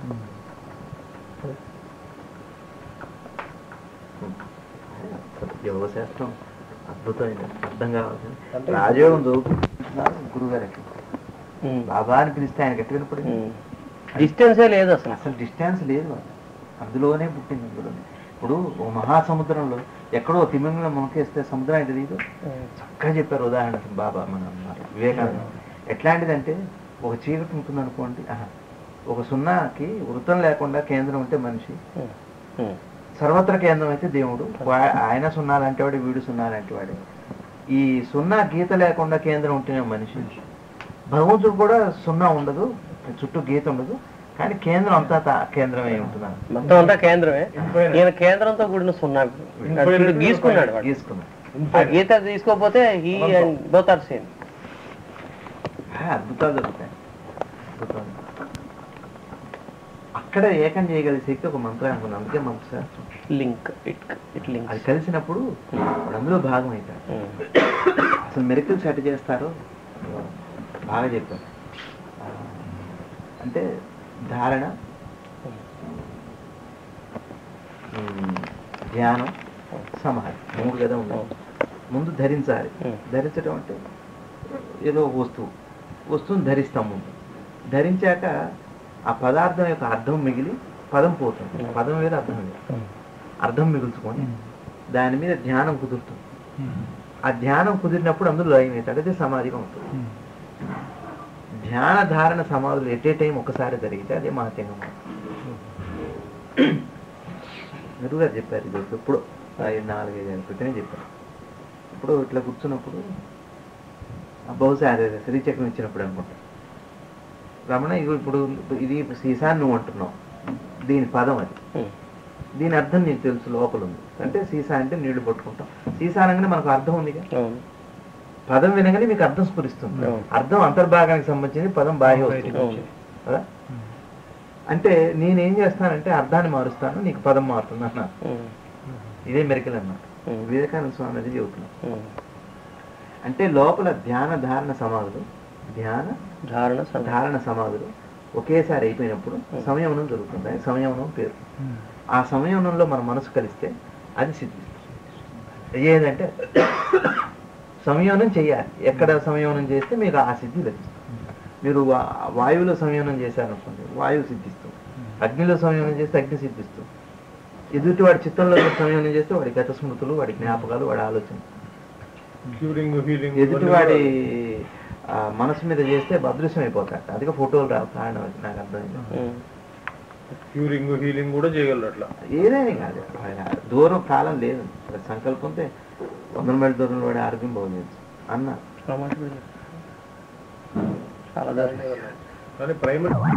వెళ్ళగలిగితే సాధకు అఖండ యోగి రాశారు. హఠయోగి కానీ వాడు ఏ యోగి అయినా కానీ ఈ స్థాయి వరకు ఆరోగ్యం వైపు, దేహం వైపు చూపెట్టే యోగి వాడు యోగే కాదు. అది మాత్రమే కాదన్న వివేకానంద. అది మాత్రమే కాదు. ఈ హఠయోగులు ఇవన్నీ ఒక చోట ఆగేవి. అసంప్రజ్ఞాత సమాధిలో, సిద్ధుల్లో ఒక చోట ఆగేవి. అంతకతీతమైన ఒక మహత్య చేస్తుంది అక్కడికి. అసలు అది ఆ చిత్రం చూస్తే ఆ శూన్యంలో నుంచి ఆ ప్రాణశక్తి అట్లా పుట్టినప్పుడే నేను వస్తుంది. అసలు అది పుట్టగానే నేను అదే జ్ఞానం. ఆ శూన్యంలో నుంచి ప్రాణశక్తి ఎప్పుడైతే వచ్చిందో అదే నేను ఉంటుంది దీంతో కలిసి. అందులో నుంచే ఆ ప్రాణశక్తి అంతా ఇప్పుడు ఎక్కడ వెళ్తుందో అక్కడి నుంచి కిరణాలు వస్తాయి కదా. వెళ్తురు ఎక్కడుందో మరి వెళ్తురు ఎక్కడుంది? శూన్యంలో. అక్కడి నుంచి ప్రాణశక్తి ఇదే ప్రాసెస్ లోపల. ఆత్మ అట్లా ప్రసరిస్తుంటే మనసుగా ఉంటుంది. ఆ కిరణాలు దాన్ని మీరు కంట్రోల్ చేస్తే ప్రాణశక్తి మీకు కంట్రోల్లో ఉంటుంది. మీరు శూన్యం దాకా ప్రయాణం చేయగలిగితే ప్రాణశక్తి మీకు కంట్రోల్లోకి వచ్చారు. ఒకటే మనం కన్ఫ్యూజ్ అవ్వకూడదు. వివేకానంద చదివితే కూడా కన్ఫ్యూజన్ వస్తుంది. జ్ఞాన మార్గానికి ఒకటే గుర్తుపెట్టుకోవాలి. మీరు ఒక నమ్మిన వస్తువుని పెట్టుకొని చెదరకూడదు. మీరు ఎన్ని పుస్తకాలు చదువుతున్నాం అంటే మనం బయటపడ్డాం. ఆ భగవాన్ చెప్పింది ఒకటో ఏదో ఒకటి మన మనసులో ఒకటి స్థిరంగా పెట్టుకొని ఇవన్నీ చదవాలి. కానీ అది వదిలిపెట్టి మళ్ళీ ఇంకోటి ఎక్కడో చేయాలి ధారణ అన్నారు అనుకుంటే, అమ్మ ఇదేంటారా బాబు అంటే గోవిందా నీకే బస్సు లేదా అంటే 3 ప్రైమరీ థింగ్స్. అక్కడ నాకు ఇందాక మధ్యాహ్నం ఓ నీరు ఉందనుకోండి, నీరు లేయర్లుగా ఉంటాయి కదా. ఒకే అదే సాంద్రత మొత్తం కలిపి నీరే. సాంద్రత అంటే పొర కలిపి కదా మనకు నీటిగా ఇదిగా కనపడింది. ఇంత నీరు. ఇప్పుడు ఇది నీరు ఉందనుకోండి, ఇప్పుడు మనకి చూడటానికి ఇదంతా నీళ్ళే, కానీ ఇక్కడ దాకా ఇట్లా ఉంది కదా. ఈ పరిణామం అంతా మనసు, బుద్ధి, చిత్త, అహంకారం ఒకటే నీరు. లోతు అది ఇక్కడి నుంచి ఇక్కడ దాకా ఈ అట్టడుగు స్థాయి దాకా పైన ఉన్నది ఏదైతుందో అదే చిత్తంగా ఉంటుంది.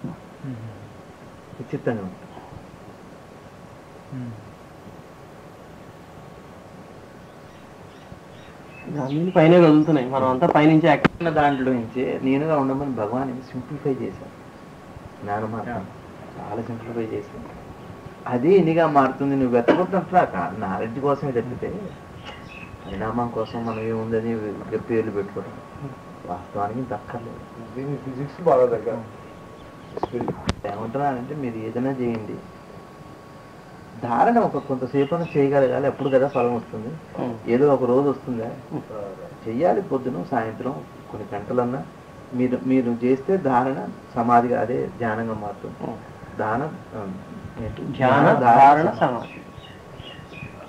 అట్లా అవుతుంది కదా, లేకపోతే ఎట్లా అవుతుంది? అప్పుడు అది ఏమవుతుందంటే ఇదే వాసనగా మారుతుంది. వచ్చిందనుకోండి, కోపం వస్తే దానికి కౌంటర్గా దానికి వ్యతిరేకమైన ప్రేమను పెంచుకోండి. అప్పుడు ఈ సంస్కారాలు పోతాయి. అంతేగాని వేరే మార్గం ఏం లేదు. చిత్త సంస్కారాలు, సూక్ష్మ సంస్కారాలు ఎట్టపోతాయి అంటే మీకు కోపం వస్తుందని తెలియగానే కోపానికి వ్యతిరేకమైన పని ఇంకేదైనా చేయండి, అప్పుడు మీకు కోపం పోతుంది. అంతకంటే సూక్ష్మమైన అంటే బాహ్యానికి వచ్చాకంటే తీసేస్తారు. లోపల ఎట్లా తీయాలి స్వామి అని దానికి సమాధానం బలాలి స్వామి చెప్పారు. ఇష్టమైన విషయాన్ని తెచ్చుకోండి. అందుకే మనకి చెప్పారు 10 ఉంట్లు లెక్క పెట్టుకోను, ఇట్లాంటివి ఉన్నాయి. అంటే స్వార్థం వల్లనే దుఃఖం, కానీ నిజంగా దుఃఖం ఎక్కడుందో లేదు. అటాచ్మెంట్ వల్లే. స్వార్థం అంటే ఏమిటి? అటాచ్మెంటే కదా. నాకు ఇది అవ్వలేదు, నాకు అదైతే బాగుండు, అట్లయితే బాగుండు, ఇట్లయితే బాగుండు. ఇది ఎవరు చెప్పారు నీకు అంటే చూసి నేర్చుకుంటున్నాం. అందుకే చూసి నేర్చుకోవద్దు అంటున్నారు. ప్రతి పెట్టుకోవడం చెత్త చెత్త చెత్త చెత్త చిత్తం చెత్త అయిపోయింది. మోక్షం స్వార్థం కాదా? నేను వస్తువు అడిగితే కోరిక ఉన్న స్వార్థం అయిపోయింది. నీ వస్తువు నువ్వు తెలుసుకోవడానికి అది ఆయన ఇచ్చేది కానప్పుడు నీకు స్వార్థం ఏంటంటున్నా. ఇప్పుడు మన ఇంట్లో మనకి నీళ్లు ఉన్నాయి, వాళ్ళకి నీళ్లు ఉన్నాయి. ఇవాళ నీళ్లు కావాలి అసలు మళ్ళీ వెళ్తే వాడికి ఉండి కూడా అడుగుతున్నాను అనుకోరుగా. కరెంటు పోయింది, ఇవాళ నీళ్లు పట్టుకోదు, ఊరి నుంచి వచ్చారని ఇస్తారు. వాళ్ళు ఏమంటారు దాన్ని ఆశ అంటారు, స్వార్థం అంటారు, ఏమంటారు దానికి లేదు. ఎందుకంటే వాడికే దండిగా నీళ్లు ఉన్నాయి. ఎందుకంటే వాతావరణం పరిస్థితికి అడిగాడు వాడు. ఊరి నుంచి వచ్చారు అప్పుడే. దీనివల్ల పోగొట్టుకుంది లేదు, వాడికి ప్రతి సహాయం కాదు. అది అదే వాడికి లేని వస్తువు అయితే స్వార్థం, వాడికి కాంతి అయితే స్వార్థం. అనుకోవటం బట్టేగా నువ్వు నిద్ర కోరుకుంటా ఉంటావు అన్నారు. అందుకనే రజనీష్ కూడా అన్నారు మెలుకుపోయిన నిద్ర. నువ్వు లేచున్నా అన్న స్పృహ ఉంటే చేస్తే నీకు నిద్ర కావాలి. ఒకవేళ అలిసిపోతే కళ్ళు అవి మూతలు పడతాయి. దానికోసం మనసుకు సంబంధించింది. శరీరం అదే తీసుకుంటుంది కావాల్సింది. తెలియట్లేదు నిద్రలో. అంటే ఏంటంటే ఆత్మకి తెలియదు, ఆత్మకి తెలియదు. మరి ఆత్మ తెలియాలంటే, దాని ఉనికి తెలియాలంటే దాని కదలిక వచ్చినప్పుడు, అందుకనే పొద్దున్నే మనకు తెలుస్తుంది. అంటే అదే మనసుగా ఉంటుంది. తెలియటమే మనసు లక్షణం. కాబట్టి మనసు ఎందుకు పెట్టారంటే దాన్ని తెలియటం, దాన్ని తెలుసుకోవడం. పదార్థం నేను ఈశ్వరుడు కావచ్చు, విష్ణువు కావచ్చు. అంటే కాన్షియస్లోకి అంటే అట్లా మిగిలితే అప్పుడు అది విష్ణువో శివుడో ఏదో అవుతుంది. వాళ్ళు కూడా ఒక వ్యక్తి వచ్చింది కదా ఈ సృష్టిలో.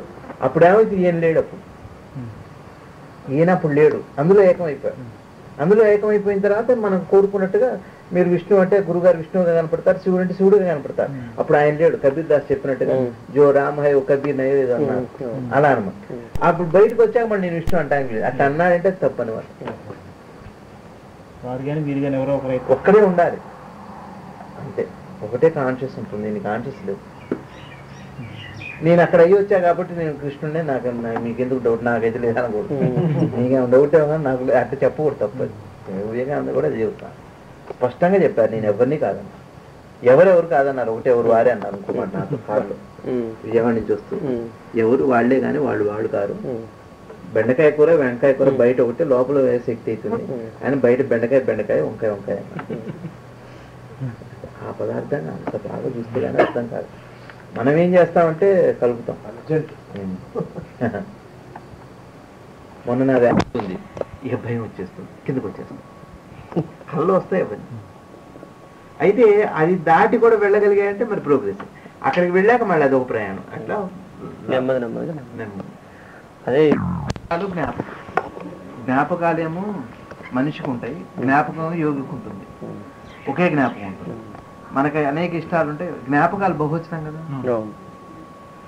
జ్ఞాపకం సింగిల్, ఆయనకి సింగిలే ఉంది అంతే. వాడికి జ్ఞాపకం ఏంటంటే ఓం అన్నాడు అనుకోండి మళ్ళీ ఓమే జ్ఞాపకం వస్తుంది. మనకి ఓంతో పాటు ఓంకారం ఎలక్ట్రానిక్ జ్ఞాపకం వస్తుంది. ఎన్ని జ్ఞాపకం వస్తాయో ఆ జ్ఞాపకంతో మనకి నెక్స్ట్. అందుకని జ్ఞాపకాలు జ్ఞాపకంగా మారిన రోజు నియోగంగా మారుతాడు. సింగిల్ ఇవాళ భగవాన్ చెప్పిన మాట. మెడిటేషన్ అంటే ఏమిటి? జ్ఞాపకాన్ని జ్ఞాపకం పెట్టుకోవటం మెడిటేషన్ అన్నారు. ఏంటి అర్థం ఏంటి? అన్ని పోయి ఒకటిగా మెడటం అని చెప్పాను. ఇప్పుడు వాళ్ళకి కూడా లేకపోతే యోగి వెళ్ళిపోతాడు. ఏదో జ్ఞాపకం లేకపోతే ఎట్లుంటాడు? జ్ఞాపకం ఉంటుంది, ఒకటే జ్ఞాపకం ఉంటుంది. యోగులు సమాధిలోకి వెళ్ళాక వెనక్కి రావడానికి ఏదో తిండి కోసం దేనికోసం వస్తారట, అట్లా పెట్టుకొని వెళ్తారు. లేదా రాలేదు వెనక్కి. ఏదో జిలేబీ కోసం అట్లా పట్టుకొని వెళ్ళటం, గులాబీ పువ్వు పట్టుకోవటం ఏవో చేస్తారు. చేస్తే వెనక్కి వస్తారు. రామకృష్ణ పరమహంస అట్లా చాలాసార్లు వైలోకాలకు వెళ్ళాక రాలేరు, రాబుద్ది కాదు. ఈ మనసుకు ఒక కోరిక పెట్టుకోతారు, తీవ్రమైన కోరిక. లేకపోతే రాదు ఇక కిందకి. మరి ఆ టేస్ట్ ఇది ఎక్కడ ఉంటుంది? అందుకే వాళ్ళకి హ్యాబిట్స్ ఉంటాయి. ఈ సిగరెట్ తాగుతారు యోగులు అవన్నీ. లేదు ఆత్మ వెనక్గా ఉంది అంటే అప్పుడు మీకు తెలిస్తే మీ ముందే ఆలోచన పుడుతుంటాయి, మీ ముందే పోతుంటాయి, అది తెలుస్తూనే ఉంటుంది. అందాగా వెళ్ళాలంటున్నా. అదే భగవాన్ మనోమూలంలోకి వెళ్ళాలంటే ఒక్క మాటలో చెప్పారు.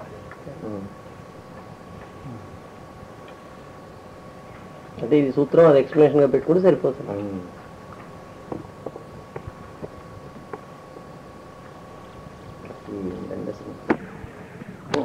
సర్వే చేసుకొని అది ఎక్కడెక్కడ ఉన్నాయో చూసుకొని దాన్ని మళ్ళీ మనసు ద్వారా తెచ్చుకుంటాడు. తెచ్చుకొని కొండ లేపుతాడు. కావాలంటే ఇది బండ ఏదైనా వేయగలదు. అక్కడ ఒక ఆబ్జెక్ట్ మోయడం అనేది ఇది కూడా పోతుంది. ఆల్ ఆబ్జెక్ట్స్ ఈక్వల్ అయిపోతాయి, వెయిట్లెస్ అయిపోతాయి. కాబట్టి చూసేవాడికి ఇది, కానీ వాళ్ళకి అది ఆ స్టేట్ వేరు. స్టేటే వేరు. ఒకటే అన్నారు ఆయన, ఇన్ని మనసులు లేవు, అందరికి కలిపి విశ్వాత్మగా ఒకటే మనసు ఉంది అంటున్నాను. ఇప్పుడు సెల్ ఫోన్ లాగా మీ మనసులోది వాడికి తెలుస్తుంది, వాడి మనసులోది నీకు తెలుస్తుంది. వివేకానంద పోయి అట్ట హైదరాబాద్లో ఒక చోట ఒక యోగిని కలిసారు. అప్పట్లో ఆయన ముందుగానే రాసిచ్చేవారు. టెస్ట్ చేశారు వివేకానంద స్వామి. అసలు మెచ్యూరిటీ ఇచ్చాక కూడా వీళ్ళు టెస్ట్ చేశారు. ఒక అతను నేను వేదన అనుకోమన్నా, ఈయన ముందే రాసి అది పెట్టుకోమన్నాను జేబులో పెట్టి. అతను ఖురాన్లో ఏదో వాడట, అతను ఖురాన్ వచ్చే అవకాశం రాసింది కరెక్ట్. మన వివేకానంద స్వామిని అనుకోమంటే వివేకానంద స్వామి రాసి పెట్టుకుంది ఎక్కడో ఒక వేదాంత సూత్రం అంట సంస్కృతంలో, అది రాసిచ్చాట. అతనికి తెలియదు ఇదంతా, కానీ అతనికి కెపాసిటీ వచ్చింది. తర్వాత ఒక బ్రాహ్మణ యోగి దగ్గరికి వెళ్ళాట వివేకానంద స్వామి హైదరాబాద్. వెళితే గోచి పెట్టుకున్నట్టు జ్వరంతో ఉన్నాడు. పుణ్యపురుషులు తాగితే జబ్బు తగ్గుతుందట కదా, మీరు నాకు తగ్గంటే మరి నాకు చూపెడతావా నీ శక్తి అన్నా. అది చూపెడతా. అతను ఏవైనా సృష్టించగలిగాట. మొత్తం పీకి పారేశారు అతను ఒంటి మీద బట్టల దగ్గర నుంచి. ఒక గోచి మాత్రం ఇచ్చారు వివేకానంద స్వామి. శిష్యులంతా ఉన్నారు ఆయనతో పాటు, స్వామితో పాటు. ఆయన దగ్గర ఒక కంబళి మాత్రమే ఉందట. ఏముంటో దులిపి చూసారు, అక్కడ పెట్టారు. ఏం కావాలి నీకు అన్న. ఆ సీజన్లో ఉన్న ద్రాక్ష పళ్ళు వచ్చినాయి. కొంతమంది గాడి అనుకొని తినలేదట, అందరూ తిన్నారు. కడుపు నిండి బాగానే తిన్నారు. తర్వాత అప్పుడే విరబూసిన నీళ్లు కూడా ఉన్న గులాబీ పూలు వచ్చినాయి. ఒక పెద్ద కుప్పలాగా నీళ్లు అప్పుడే కొట్టే స్ప్రే చేసేటట్టు ఉంటుంది. ఫ్రెష్ పూలు వచ్చినాయి. వివేకానంద స్వామి చెప్తున్నారు, మా భారతదేశంలో ఇట్లాంటి వాళ్ళు కోకలలు మీకేం తెలుసు. మీరు కొత్త విషయాన్ని కనుక్కోవటానికి ఎంత ఉత్సాహం చూపెడతారో మా వాళ్ళు అంతర్ముఖానికి అంత ఉత్సాహం చూపెడతారు ఆ సత్యాన్ని తెలుసుకోవడానికి అని చెప్పి చెప్తున్నారు. ఆయన భలే శూన్యంలో నుంచి వాయువు, శూన్యంలోనేమో ప్రాణశక్తి ఉంది. మరి వాయువు పని ఏంటి?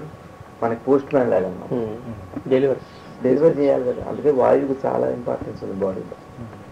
శూన్యంలో ప్రాణశక్తి ఉంది. ఈ ప్రాణశక్తి కదలికంతా వాయువు. వాయువు అంటే మనసు అన్నమాట. ఈ మనసు ఏం చేస్తుందంటే అట్లా ఇంకొకటి నాకు ఉదాహరణ వచ్చింది. అసలు ఎట్లా ఉంటుందంటే లోపల ఒక గాజు బొమ్మకి ఒక చిన్న దీపం పెడతాడు, మొత్తం వెలుతురు వ్యాపించినట్టుగా మన లోపల ఆత్మ అనే పదార్థం ఉంటే శరీరం అంతా వ్యాపించి ఉంటుంది. వ్యాపించి అది పని చేస్తుంటుంది. ఆ పని చేస్తున్నప్పుడు దానికి మనసు అని పేరు. మనసు అనేది మళ్ళీ లేదు విడిగా. ఇట్లా వ్యాపించి మరి అది వ్యాపించింది. వ్యాపించినప్పుడు దానికి శక్తి ప్రసారం జరగాలి కదా. మరి అది ఎక్కడి నుంచి తెచ్చుకుంటుందంటే సోర్స్ నుంచి తెచ్చుకుంటూ ఉంటుంది. సోర్స్ నుంచి తెచ్చుకొని నాడుల ద్వారా కరెంటు ఉదాహరణ లాగా సరిపోతుంది. మెయిన్ అంటే అక్కడ పుట్టిన చోట నుంచి కరెంట్ ఎట్లయితే వస్తుందో అన్ని చోట్లకి వైర్ల ద్వారా ఇక్కడ ఆత్మ అనేటువంటి కేంద్రం ఉంటుంది. ఈ కేంద్రంలో నుంచి వెలుతురు ఆల్రెడీ పడింది, దాన్ని ఎప్పటికప్పుడు ఇక్కడ శక్తి సప్లై అవుతుంది. దేని ద్వారా అంటే మనసు ద్వారా. మనసు ఏం చేస్తుంటుందంటే, మరి మనసు కెపాసిటీ ఒక్కలాగలే. మనం ఏమనుకుంటున్నామంటే, ఇప్పుడు ఎట్ ఏ టైం మీరు నన్ను చూస్తున్నారు, ఎట్ ఏ టైం మీరు తింటున్నారు, ఎట్ ఏ టైం మీరు వింటున్నారు, ఇవన్నీ కలిపి మనసు పనులే. నాది వింటం మీ చేసే పని మనసు పనే, చూడటం మనసు చేసే పనే. అంటే మనసు అన్ని భాగాలు చేయగలదు. ఈ మనసును ఒకే వైపు పెట్టడం శక్తిగా ఉంటుంది. ఇన్నిటి నుంచి ఇంద్రియాల నుంచి తీసుకెళ్ళి, అందుకే ఉంటున్నారంటే అవాంగ్మయ గోచరం ఉంటాం. అంటే ఇప్పుడు ఇంద్రియానుభవాలు ఇవన్నీ, వింటం చూడటం ఇవన్నీ. మరి ఈ వింటం చూడటం అనేటువంటి ఇంద్రియానుభవాల ద్వారా అది దొరకదు. ఇంద్రియాల నుంచి అది విముఖమైనప్పుడు దాన్ని అనుభవిస్తుంది అంటున్నారు భగవాన్. అది ఆయన సీక్రెట్. ఇంద్రియాల నుంచి అది ఎప్పుడైతే వ్యక్తం కాకుండా తాను మన ప్రయత్నం చేత మనం దాన్ని విముఖత్వం చేసుకోగలిగితే ఇంద్రియాల నుంచి, అన్ని ఇంద్రియాల నుంచి మీరు మనసు ఒక చోట కేంద్రం చేస్తే దానికి అది స్పష్టంగా ఎరుపులు దాన్ని అది తెలుసుకుంటాం. ఇంద్రియాల నుంచి విముఖత పొందిన మనసే ఆత్మగా ఉంటుంది. దాన్ని విముఖత్వం చేయటం అదే కృష్ణమూర్తి గారు చెబుతున్నారు. అంటే ఉన్నదాన్ని ఉన్నట్టుగా గమనించమనేది అందుకనమాట. అప్పుడు దాని పుట్టుక స్థానం తెలుస్తుంది, మనోమూలం తెలుస్తుంది. ఇంద్రియాలతో ఉన్నంతసేపు ఇట్లా పెట్టుకొని మన మనసేమో చెవుల మీద ఉండే, కళ్ళ మీద ఉండే, శరీరం మీద ఉండే, ఎప్పటికి అర్థమవుతుంది ఈ సత్యం? ఇవి వినపడుతున్నంతసేపు దానికి ఎట్లా అర్థమవుతుంది? కాబట్టి ఇంద్రియాల నుంచి విముఖత్వం సంపాదించాలి. అది ఆయన వివేకానంద తెలుసుకోవటంలో స్వేచ్ఛ అంటే అది. దానికే అప్పుడు ఏకాగ్రత వస్తుంది, అంతటా వస్తుంది. కానీ పెడితే ఏకాగ్రత కాదు, వస్తే ఏకాగ్రత కాదు.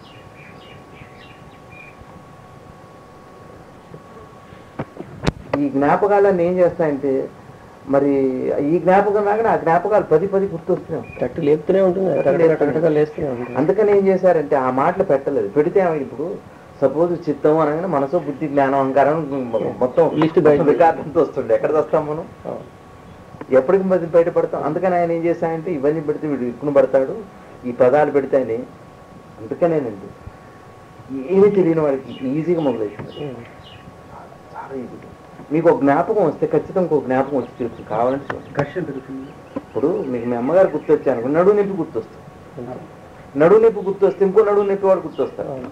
ఇంతలో నీ నడువు నొప్పి ట్రీట్మెంట్ ఎక్కడ లేదా అని డాక్టర్ గారు గుర్తొస్తారు.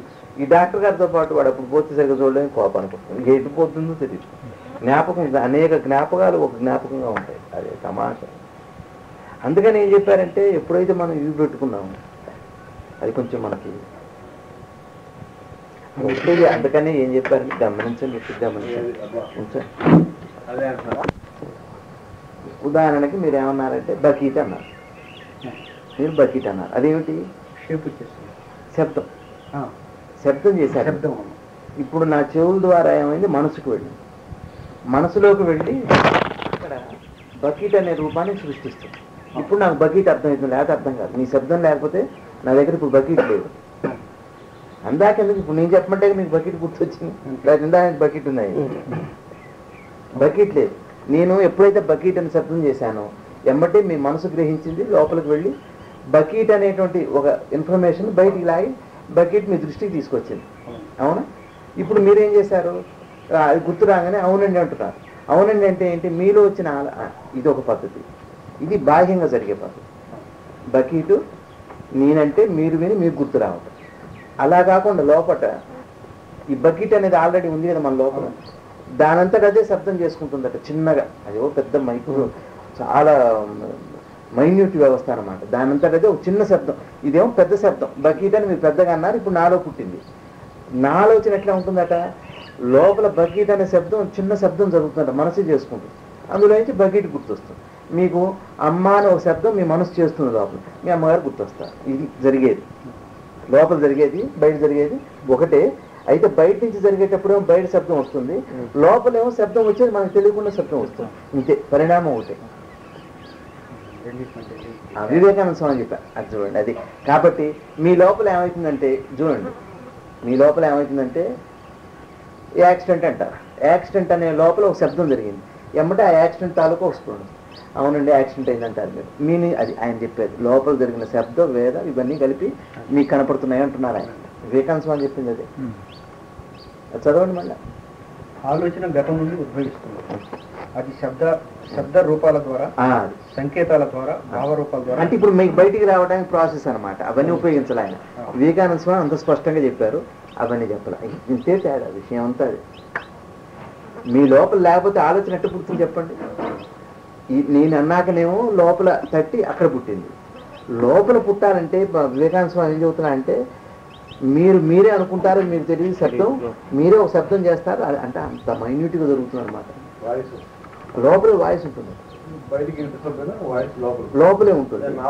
అయినా మీరు అనుకుంటూనే ఉంటారు, మీకే అర్థమవుతుంది. అసలు నిమ్మలంగా ఆలోచిస్తే మీరు ఆలోచించే ప్రతి మాట మీరు అనుకుంటూనే ఉంటారు. ఇంటికి వెళ్ళి భార్యను కావాలి, ఇవన్నీ అనుకుంటున్నాం. లోపల జరిగే పైన శబ్దాలు జరుగుతున్నాయి. ఆ శబ్దం సంకేతం రూపం వస్తుంది. ఇప్పుడు భార్య అనే శబ్దం భార్య అనే రూపం కాదు కదా. భార్య అనే శబ్దం రాగానే భార్య రూపం వస్తుంది.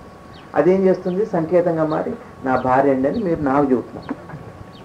అదే బాధ్యత. వేదం కూడా అలాగే వస్తుంది, గ్రహించారు వాళ్ళు. అది చెప్పండి. ఆలోచన గతం నుండి ఉద్భవిస్తుంది. అది శబ్ద రూపాల ద్వారా. గతం అంటే ఏంటి ఇక్కడ? ఆలోచన గతం నుండి ఉద్భవిస్తుంది. అలా కాదు. గతం అంటే ఆల్రెడీ అక్కడ స్టోర్ అయి ఉందని అనుకోవాలి. జ్ఞాపకమే.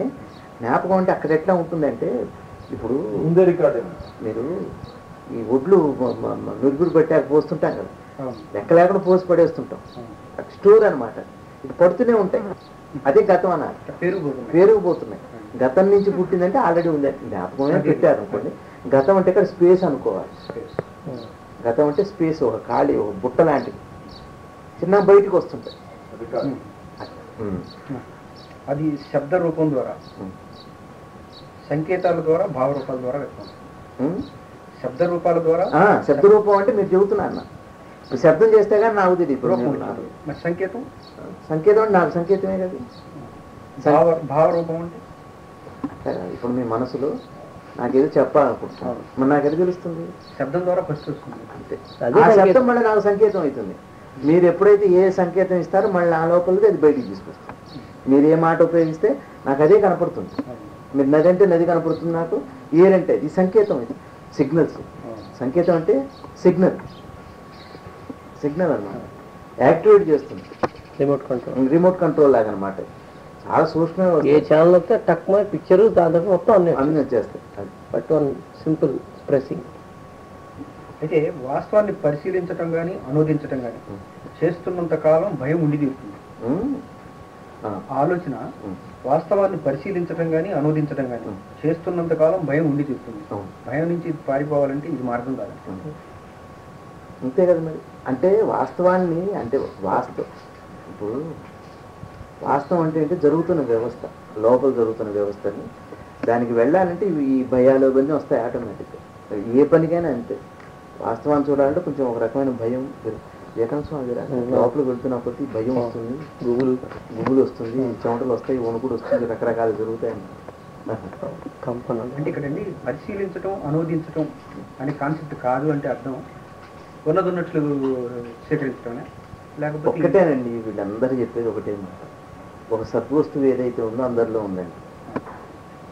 ఒక సద్వస్తువు ఏదైతే ఉందో అది అందరిలో ఉంది. ఆ సద్వస్తువుని భాష పెట్టకపోయినా వాడు అనుభవిస్తూనే ఉన్నాడు. భాష పెట్టడం చేత భాషతో విడిపోతున్నాడు. అందుకు ఆ మాట అన్నమాట. ఇప్పుడు ఆత్మ ఉంది, ఆత్మ మీకు ఉంది, నాకు ఉంది, అందరిలో ఉంది అని పెద్దలందరూ నిర్ణయించి చెప్పారు. ఇప్పుడు ఈ ఆత్మ అనేది చూడండి, మనం ఎంత దూరం చేసినా అది ఏమిటో అది ఎక్కడో మిమ్మల్ని ఆలోచించే చేసేది ఈ మాట పాడే. అదే కారణం ఏందో అదే తెలియట్లేదు. వచ్చింది సావది అక్కడ. ఆయన అనేది అదే. అంటే మరి భాష లేకపోతే ఎట్లండి అంటారేమో. దీనికి అక్కర్లేదు అంటున్నారు ఆయన. ఇప్పుడు నీకు దుఃఖం రావడానికి భాష అక్కర్లేదు. అంతే. ఏడు భాషే కాదు అసలు. ఏడు భాష కాదు కదా, సత్య. ఇప్పుడు ఒకటే వీళ్ళు ఎందుకు ఇంత గట్టిగా చెబుతున్నారంటే, నీ వస్తువు ఈయన కూడా అదే చెబుతున్నారు. కంచిస్వామి వారు ఒక వెలుతురు అదేంటి దివిటి ఉంది, దివిటి ఉంది కాబట్టి నువ్వు చూస్తున్నావు. అంటే దివిటి ఉంటేనే నువ్వు చూస్తావా అంటే నీ కళ్ళు ఉండాలి. ఆ కళ్ళున్న వాడు చూస్తున్నా అంటే మనసు ఉండాలి. మనసు ఒకటే దాని అంతా అది చూస్తుంది, దానికి ఆత్మజ్యోతి ఉండాలి, అదే చూస్తున్నాను. ఇదే భగవాన్ చెబుతున్నారు మనోమూలంలోకి వెళ్ళమని. కృష్ణమూర్తి గారు అది చెబుతున్నారు. ఈ ప్రక్రియ ఇప్పుడు మీరు ఏం చేయాలి, ఏదైనా చేయాలంటే నాలెడ్జ్ ఎక్కల ప్రక్రియ గమనిస్తే చాలు. ప్రక్రియను గమనించేటప్పుడు నాలెడ్జ్ పని ఏంటి? మెకానిజం. మెకానిజం. ఇప్పుడు పెన్ను ఎట్టబడుతుంది ఎలా కలుగుతుంది చూస్తే దాని సైన్స్ అర్థం. అంతే. మనకు ఆ పేరు తెలియకపోవచ్చు, దీని ఇది అంటారు, దాన్ని అది అంటారు. అంతే. 2 రోజులు మీరు జీబును గమనిస్తే ఆయిల్ పోస్తే చెబుతారు. పిల్లలు మరి టీవీ ఎట్ట పెడుతున్నారు, 2-3 రోజులు ఇట్లా నంబర్లోకి ఫోన్లు చేస్తున్నారు. ఎట్లంటే గమనింపే వాడికి నాలెడ్జ్ ఎక్కడుంది? ఇది నెంబరు, ఇది నొక్కాలని తెలియదు, చేసి నొక్కాలు అంటారు. వాడికి తర్వాత నాలెడ్జ్ అది నొక్కాలని తెలుసు, కానీ ఏ నొక్కితే వాడికి వెళ్తుంది అది నాలెడ్జ్. జాగ్రత్తగా అర్థం చేసుకో. ఫోన్ నొక్కితే మాట్లాడొచ్చు అని మాత్రం వాడికి తెలుసు, కానీ ఏం నొక్కితే పలానా శ్రీనివాస్ గారు ఎత్తుతారని వాడికి తెలియదు. అది నాలెడ్జ్. ఇది నాలెడ్జ్ కాదు. ఫోన్ ఆపరేషన్ వరకు వాడికి తెలుసు, ఎలా ఆపరేట్ చేయాలి నాలెడ్జ్. మనం ఇక్కడ కృష్ణమూర్తి గారు ఏం చెబుతున్నారు, మీకు అనుభవం అయిన తర్వాత దానికి పేర్లు పెట్టండి, ఆత్మ అనండి, బుద్ధి అనండి, చిత్తం, మీ ఇష్టం వచ్చింది అనండి. దాని ముందు ఇది నేర్చుకోండి. ఈయన కూడా అది చెప్తాను. కంచిస్వామి ప్రాక్టికల్స్ కొన్ని, థియరీ లాంటివి. ఆత్మ అనుభవానికి దానికి మీకు పేరే అక్కర్లేదండి. ఒకటి మాట, మోక్షం గురించి ప్రశ్నలు వేస్తుంటే మీరున్నారు, నేను ఇక్కడ మాట్లాడొద్దు అనుకున్నాను అనుకోండి, ఇక మీరు మాట్లాడరు అంటే మాట్లాడేది నోరు కాదని స్పష్టంగా తెలుస్తుంది. నేను మాట్లాడద్దు అనుకున్నాను, ఇక మాట్లాడంతే. నేను అటు చూడండి అనుకుంటా, చూడండి ఇంకంతే. అంటే అర్థం ఏంటి? చూసే చూపును కంట్రోల్ చేసేది మీరే. ఇట్లా మనం ఏం చేస్తున్నాం అంటే మనసు నుంచి శరీరాన్ని వేరు చేస్తున్నాం, మనసు నుంచి శరీరమైన పనులన్నీ వేరు చేస్తున్నాం, సపరేట్ చేయటమే. తర్వాత మనసులో ఏమనిపిస్తుంది, నేను ఇప్పుడు సినిమాకి వెళ్తే బాగుండు అనిపిస్తుంది. ఇప్పుడు శరీరం దాన్ని సపరేట్ చేయాలి, నువ్వు చెబుతు నేను చేయాలి, శరీరం పోకుండా చేయాలి. అది అనిపించినా నేను పోను. ఇదే ఇంద్రియ నిగ్రహం. ఇట్లా ఎప్పుడైతే సపరేట్ చేసాం ఆత్మ దర్శనం అవుతుంది. ఏం తెలియదు. మీరు మూలంలో పోవటం అంటే ఏం పెడతాడు, ఎట్ట వెళ్తాడు? మూలం అసలు మొదలు తెలిస్తే మూలానికి వెళ్తాడు, మొదలే తెలియదు ఎక్కడికి వెళ్తాడు. Beautiful point. స్పీచ్ లో విన్నా, కూర్చొని నీ బుర్ర తిరుగుతుంది, ఎక్కడికి ఢిల్లీ పోతుంది, అమెరికా పోతుంది, రష్యా పోతుంది, ఎక్కడికైనా పోతుంది, చంద్రమండలానికి పోతుంది, కానీ నువ్వు పోవద్దు, అక్కడే కూర్చో. అది ఎటన్నా తిరగని, నువ్వు మాత్రం కదలకు కూర్చో, అక్కడే కూర్చొని నీ శ్వాస చూసుకో. నిరోధం అన్నమాట. మనసు చేసేదాన్ని శరీరాన్ని చేయొద్దు, శరీరం చేసే పనులు మనసుకు ఒప్పుకోనివ్వద్దు. ఇట్లా మనం విరోధం ఏర్పరిస్తే కొన్నాళ్ళలో ఏమవుతుందంటే మనం సాక్షిగా నిలిచిపోతాం. పట్టుకొని పూర్తిగా దాన్ని రుబ్బాలి. 1 సంవత్సరం 2 ఏళ్ళు ఆ మాట మనకు. ఇప్పుడు మనం ఏం చేస్తామంటే కొత్త పాఠం పాత పాఠం అయిపోతుంది. ఈ రోజు పాఠం నిన్నటి పాఠాన్ని మర్చిపోయేట్టు చేస్తుంది. ఈ పాఠాల ప్రభావమే. ఈ ఆధ్యాత్మిక జీవితంలో పాఠాలు ఒక పేజీ రాసుకోవటం, ఆ పేజీని రోజు రుబ్బటం. ఎన్నైనా చదువుకోండి మీరు, ఎన్ని చదివినా మొదటి పాయింట్ మనకి అనుభవం అయ్యేంత వరకు రెండో పాఠంలోకి వెళ్ళకూడదు. ఈ ఆధ్యాత్మిక జీవనం ఫార్ములా అదే లెక్కలని అది పట్టుకొనే వెళ్ళాల్సింది. ఏం చేయాలంటే గతం గుర్తు రాకుండా ఎట్లా ఉంటుంది, ఊహించకుండా ఎట్లా ఉంటాం. కాబట్టి రాగానే ఇప్పుడు నాకు వద్దనుకో, కొన్నాళ్ళు చేయాలి. ఏదో రేపు ఏమవుతుందో అనుకున్నాం అనుకోండి, ఇప్పుడు అవసరమా అని అరవాలి మనం. అయిపోతుంది. మనమే అరుచుకోవాలి. ఎవరు వస్తారు? నిన్నటి గుర్తు వచ్చింది అనుకోండి, ఏం న్యూస్